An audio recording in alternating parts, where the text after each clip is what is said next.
I'm used to this, but if you're in second period, Ayana, and then my last name is and then my last name is Mehta. A. guys, just look it up on our Instagram. It's really not.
Howdy Pioneers, I'm Anna Metha. And my name is Lauren Tile. Welcome back to the scene.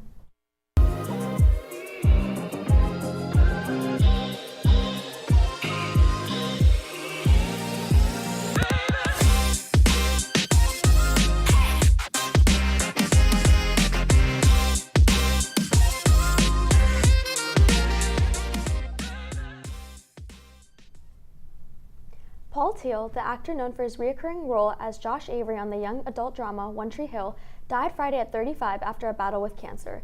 His representatives at STW Talent Agency confirmed the news on social media and said, quote, "His exceptional talent and kind spirit touched the hearts of everyone who had the privilege of knowing him. The void he leaves behind will be deeply felt," end quote. Teal got his acting start performing in musicals like The Producers, Bloody Bloody, Andrew Jackson, and the Rocky Horror Picture Show, for which he won several local acting awards. He was also involved in many popular on-screen shows such as Descendants, Rise of Red, Deep Water, Outer Banks, and The Staircase. The Coachella 2025 headliners have been announced, and you can expect Lady Gaga, Green Day, Post Malone, and Travis Scott. Lady Gaga will perform on Friday, April 11th and April 18th. Green Day will perform on Saturday, April 12th and April 19th. Post Malone will perform a career retrospective set on Sunday, April 13th and 20th, and Travis Scott, whose recent Circus Maximus tour broke records with more tickets sold globally than any rap tour in history, will return to the Coachella stage, headlining on both Saturdays.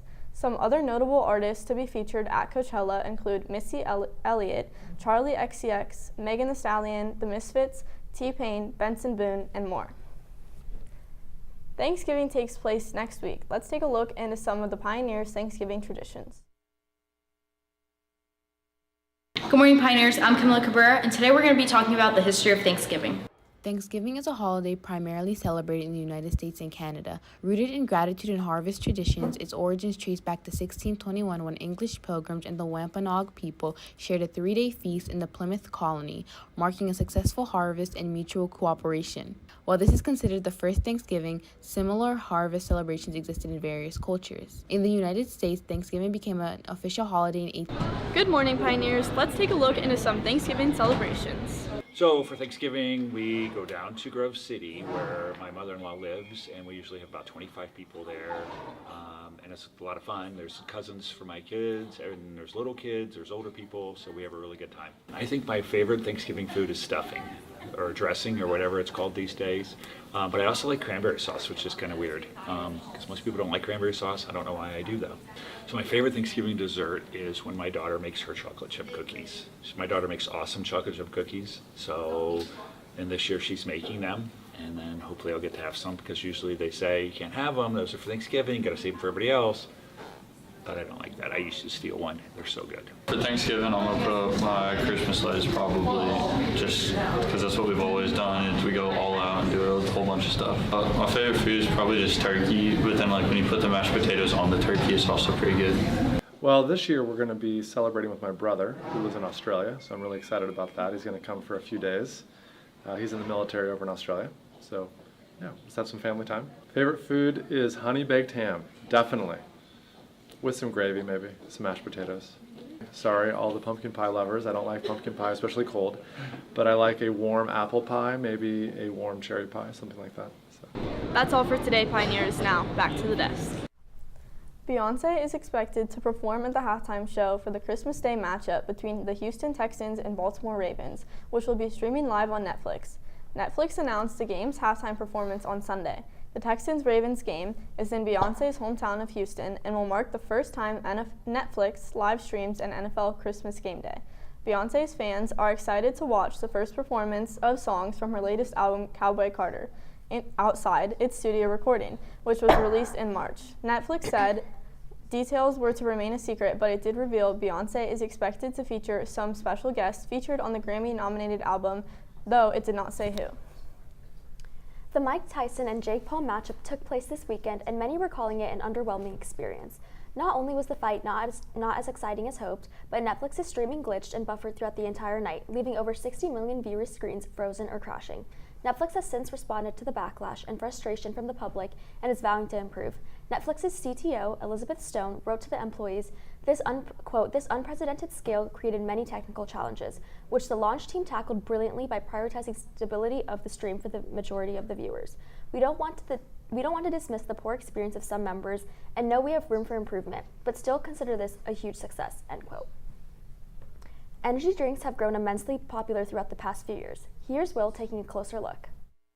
What's up, Pioneers? Today we're going to be taking a closer look at the energy drinks. All right, let's talk energy drinks. So it's hard to have an opinion really that says that you're all in on them or that you're totally against them, because there's such a wide range of what you can get from energy drinks. There are obviously a ton on the market, so many different ways you can go with it. So really thinking about some of the ingredients that are in them, whether it's a good one or a bad one, I would say that if it's above 200 milligrams of caffeine per serving, that's definitely going to be too high. But then also look at the sugar content as well. If you're looking at 30, 40, 50, 60 grams of sugar per can or serving, that combination of high sugar, high caffeine, you're going to get some effects there that are going to really probably not be good for you in the long run. Am I a huge fan of energy drinks? No. If you take my class, you know that. I share that opinion. But at the same time, there are some decent ones out there that would be okay or safe to have from time to time.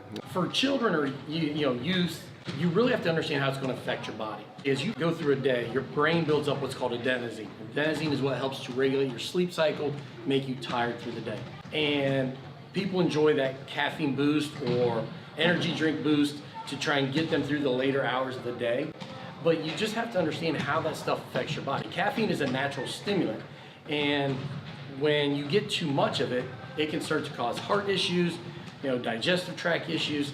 And so when early on, when all the Rockstar and Monster and all those different things started coming out, we didn't know how they were going to affect people. And when you're drinking 2 or 3 of them in a day, it's just way too much on a person's heart, especially if you're a younger person that might have a history of family problems with heart disease or different things. It's just way too much caffeine. A little caffeine, a cup of coffee or a cup of tea, probably is not going to hurt them. It's when they drink 2 or 3 of those energy drinks that it's really going to start to affect their overall health. That's all for today. Now back to the desk. Announced on Friday that one of its 2025 Forever Stamp offerings will include an illustration of the late beloved Golden Girls actor Betty White.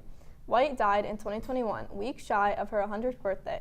White grew up in Los Angeles in the 1940s. She acted on various radio shows, and in 1949 she began regularly appearing on television. In a release featuring a sneak peek of the stamp, the Postal Service called White a, quote, icon of American television who shared her wit and warmth with viewers for 7 decades. The comedic actor who gained younger generations of fans as she entered her 90s was also revered as a compassionate advocate for animals, end quote. A private funeral service for former One Direction member Liam Payne took place just outside of London at St. Mary's Church in the town of Amersham on November 20th, more than 1 month after he died at the age of 31, following a fall from the 3rd balcony at a hotel in Buenos Aires, Argentina. Payne's girlfriend, Kate Cassidy, and Cheryl Cole, the mother of his son, Bear, were seen at the funeral, as well as Payne's One Direction bandmates Harry Styles, Louis Tomlinson, Niall Horan, and Zayn Malik. Other celebrities close to Payne, such as James Corden and Simon Cowell, who first discovered Payne on the X Factor show, were also in attendance. The prosecutor on the case of Liam Payne's death, Andreas Madria, has said in a statement during the investigation that, quote, illicit conduct was discovered from which 3 people were charged with the crimes of abandonment of a person followed by death, supply, and facilitation of narcotics, end quote. All 3 people have been arrested. One of those 3 was an employee at the hotel who was accused of supplying Payne with illegal substances twice during his stay there. The Starbucks holiday menu has been available to the public for 2 weeks now, and Lindsay took a closer look at the famous holiday menu. Good morning, Pioneers. On November 7th, Starbucks officially released their winter holiday menu. This year, 11 new drinks, 4 new pastries, and 2 new cold foams are presented by Starbucks. I haven't tried anything on the new menu, but I know some people who have. Let's see how they felt about these new items. I tried 3 of the new Starbucks holiday drinks. I've tried the iced sugar cookie latte, I've tried the caramel brulee latte, and then I tried the new cranberry orange refresher. Out of the 3, I think my favorite's the iced sugar cookie latte. I get that almost every time I go in the winter. I really like the caramel brulee latte too. It's just really sweet and sugary, and it makes my stomach hurt. The new refresher is pretty good too. I just think it's weird to drink a refresher not in the summertime. I've tried the peppermint mocha and the iced gingerbread chai. I personally like the peppermint mocha better just because I'm more of a peppermint person, and the iced gingerbread chai was just too sweet for me. I'm really upset that they discontinued the peppermint brownie cake pop from last year. Even though the snowman cake pop is good, it just reminds me of the birthday cake one, and it's not very special. Now that we have heard from some fellow pioneers, I now really want to try the Starbucks drinks. This menu will not be available forever, so make sure you get these drinks, pastries, and cold foams while you can. That's all from us pioneers. Now back to the desk. The 58th Annual Country Music Association Awards took place last night.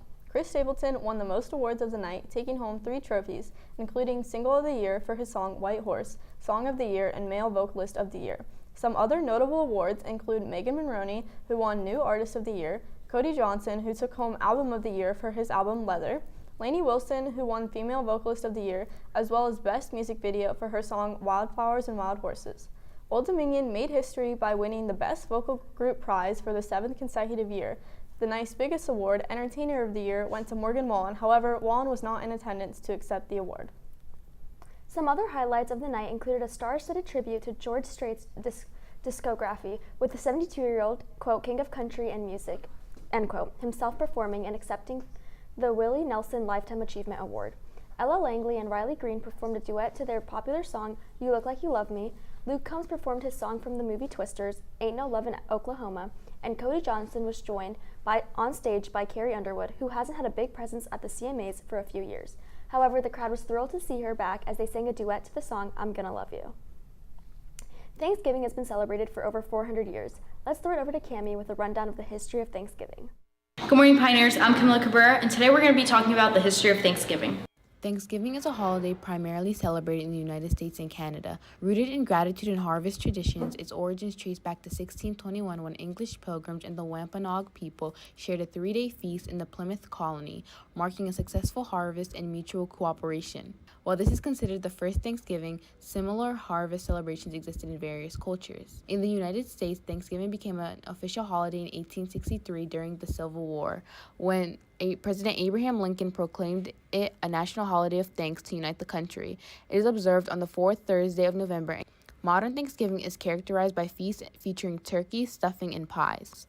The holiday's history also acknowledges the complex and often painful relationships between indigenous peoples and European settlers. That's all for today, Pioneers. Now back to the desk. That's all for today's show, Pioneers. Be sure to tune in next week for more fun news. For The Seed, I'm Ayana Metha. And I'm Lauren Tile. Be sure to stay in the know, Pioneers, and have a great day.